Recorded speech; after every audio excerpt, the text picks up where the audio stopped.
उदारसर मतदान होता है, सगळे नगरसेवक तुम्ही पण त्यांच्यासोबत काय म्हणणार आहे? एक अतिशय मोठ्या महाविजयाकडे आम्ही त्या ठिकाणी जातो आहे. नगरसेवकांमध्ये उत्साह आहे. माझ्यासाठी अतिशय चांगलं वातावरण आहे. महायुतीजवळ फार मोठी त्या ठिकाणी नगरसेवकांची संख्या आहे आणि एक इतिहास घडवण्यासाठी आज या निवडणुकीमध्ये सर्व सन्माननीय नगरसेवक माननीय महापौरताई नीताताई ठाकरे या ठिकाणी आहे, बंडूभाऊ या ठिकाणी आहे, आमच्या उपमहापौर या ठिकाणी आहे आणि सगळेजण उत्साहामध्ये त्या ठिकाणी मतदान करता आहेत. उद्धव साहेब, काँग्रेसच्या आरोपाचा दावा आहे की भाजपचे मतं फुटतील, आमची एकदम चांगली मतं आणि आमची उमेदवारी आहे. निकालच सांगा. अतिशय हास्यास्पद त्यांचा हा दावा आहे. आता बरं झालं की EVM मशीन नाही आहे, नाही तर 22 तारखेला त्यांनी म्हटलं असतं की अतुल लोंढेची बटन दाबली की डॉक्टर पोद्दारला मत जातं, असा आरोप त्यांनी केला असता. आता तर बॅलेट पेपर आहे आणि 22 तारखेला आपल्याला समजेल की 650च्या वर मतदान घेऊन मी त्या ठिकाणी मोठा विजय हा संपादन करणार आहे. आणि त्यामुळे हे हास्यास्पद आहे. एवढ्या प्रगल्भ काँग्रेसच्या नेत्यांना अशा प्रकारचे हास्यास्पद वक्तव्य करणं हे मला असं वाटते की शोभत नाही.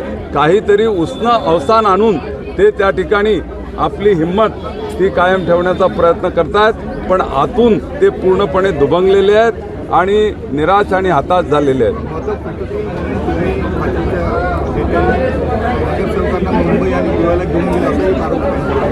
नाही, आमचे सगळे नगरसेवक रामभाऊ म्हाळगी प्रबोधिनीमध्ये प्रशिक्षण घेण्यासाठी गेले आणि हा कार्यक्रम 3 महिन्या अगोदर ठरला होता. निवडणूक जाहीर व्हायच्या अगोदर हा प्रोग्राम त्या ठिकाणी ठरला होता आणि ही भारतीय जनता पार्टी आहे. नगरसेवकांना निवडून आल्यानंतर त्यांना प्रशिक्षण दिलं जातं. जनतेची कामं कशी करायची, कॉर्पोरेशनच्या माध्यमातून कामं कशी करायची, विकास कामं कसे खेचून आणायचे, त्या ठिकाणी विविध नियम आहेत, कायदे आहेत महानगरपालिकेचे, त्याचा अभ्यास कसा करायचा आणि एकंदर पार्टीमध्ये आपलं संघटन मजबूत कसं ठेवायचं या संदर्भात ते प्रशिक्षण होतं. आणि त्यामुळे हे प्रशिक्षण देणारी भारतीय जनता पार्टी एकमेव पार्टी आहे या देशामध्ये.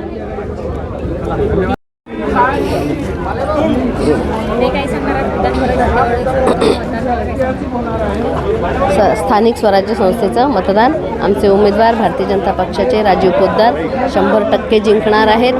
याच्यात कुठलं काही दुमत नाही. फक्त किती अधिक मताधिक्य एवढंच फक्त परवा पाहायचं आहे.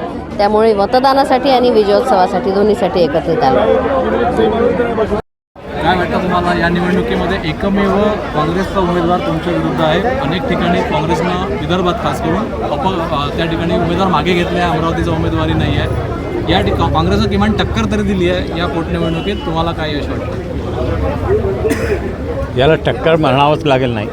जिथे बरोबरीचा संघर्ष असतो तिथे टक्कर असतो. इथेसुद्धा जसा बाकीच्या जिल्ह्यात काँग्रेसने भूमिका घेतली आहे की अनावश्यकरित्या वन साईड रिझल्ट असताना उमेदवार उभा करणं, निवडणुकीचा खर्च वाढवणं, हे सर्व करण्याऐवजी जर निर्विरोध दिला असता तर एक चांगला मेसेज गेला असता. हा अनावश्यक अट्टहास आहे काँग्रेसचा की आम्ही टक्कर देत आहोत. याचा दुष्परिणाम काँग्रेसच्या संघटनांवर तुम्हाला दिसेल. जेव्हा मतदान होईल तर बरेचसे लोक ज्यांना मतदार हवा नव्हता ते सर्व काँग्रेसच्या विरोधात काँग्रेसचेच लोक मतदान करतील, मित्रपक्ष काँग्रेसच्या विरोधात मतदान करतील. असं चित्र निवडणुकीचा निर्णय आल्यानंतर आपल्याला दिसेलच.